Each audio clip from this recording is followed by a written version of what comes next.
Corona महामारी के इस महासंकट के समय आज देश में जो सबसे ज़्यादा प्रभावित वर्ग है वो हमारे देश का मजदूर वर्ग है। और हम देख रहे हैं मध्य प्रदेश और महाराष्ट्र की बॉर्डर पर, उत्तर प्रदेश और दिल्ली की बॉर्डर पर, उत्तर प्रदेश और मध्य प्रदेश की बॉर्डर पर हजारों की संख्या में, लाखों की संख्या में मजदूर एकत्रित होकर अपने अपने घरों की ओर लौटने के लिए संघर्ष कर रहे हैं। लेकिन दुख इस बात का है कि हमारे केंद्र की मोदी सरकार देश के अमीरों को विदेशों से लाने के लिए विशेष विमान की व्यवस्था कर सकती है, उनको अपने अपने घरों तक पहुंचा सकती है।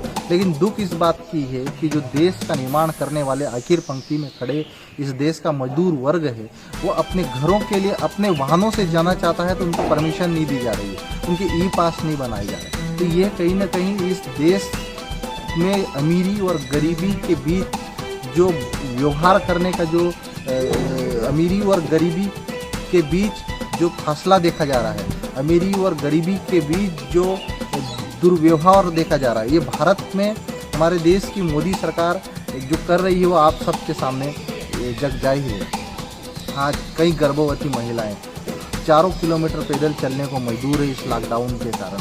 आज देश के मजदूर आत्महत्या कर रहे हैं, कई मजदूर सड़क दुर्घटनाओं में मारे जा रहे हैं। हाल ही में औरंगाबाद ट्रेन हादसे में मध्य प्रदेश के 16 मजदूर मारे गए, उत्तर प्रदेश में कई मजदूर मारे गए, मध्य प्रदेश में कई मजदूर ऐसे हैं जो पद यात्रा करके सड़क पर अपने गाँव की ओर लौट रहे थे, सड़क हादसों में मारे जा रहे हैं। इन सब के लिए जिम्मेदार कौन है? इन सब के लिए जिम्मेदार केंद्र की मोदी सरकार है, क्योंकि वास्तव में उनको लॉकडाउन करना था, लॉकडाउन जरूरी था, ये हम सब मानते हैं। लेकिन क्या देश के मजदूर वर्ग के लिए उनको नहीं सोचना चाहिए था?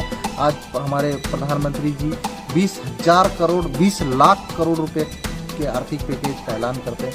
निर्मला सीतारमण जी किसी मूवी की स्टोरी की तरह पार्ट 1, पार्ट 2, पार्ट 3, पार्ट 4 और पार्ट 5 में लॉकडाउन के इस बुरे समय में आर्थिक पैकेज का ऐलान करती है।